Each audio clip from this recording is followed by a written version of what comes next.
George Higgins అతని పేరు.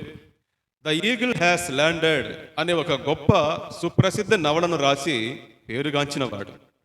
ఒకసారి అతన్ని చూసి అడిగారు, సార్, నా చిన్నతనంలో ఎవరైనా చెప్పుంటే బాగుండేది, కానీ ఎవరూ నాకు చెప్పలేదు అని మీరు భావించేది ఏదైనా ఉందా అని అడిగారు.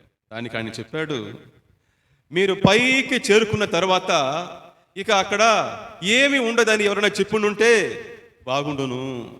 అక్కడ ఏమో ఉంది, అక్కడ ఏమో ఉందని చెప్పి దానికోసం పరిగెత్తాను. తీరా పోయి చూస్తే అక్కడ ఏమీ లేదండి, అక్కడ ఏమీ లేదు. ఈరోజు మనుషులు ఎక్కడికెక్కడికో పరిగెత్తున్నారు.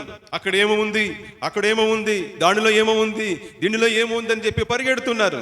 కానీ అక్కడ ఏమీ లేదు, శూన్యమే. అక్కడ ఏమీ లేదు. ఉన్నదంతా ఇక్కడే, ఉన్నదంతా ఇక్కడే, దేవుని సన్నిధిలోనే ఉన్నదంతా, ప్రభువులోనే ఉన్నదంతా. మార్తా, మార్తా, నువ్వు అనేక పనులు పెట్టుకుని తొందరపడుచున్నావమ్మా. అవసరమైనది ఒక్కటే, మరియా ఉత్తమమైన దానిని ఏర్పరచుకునేను. ఏమిటది? ప్రభువు పాదాల దగ్గర కూర్చోవడం. నీ జీవితానికి కావాల్సినవి ఎక్కడో కాదు, ఇక్కడ ఉన్నది, దేవుని సన్నిధిలో, దేవుని పాదాల్లో ఉన్నది.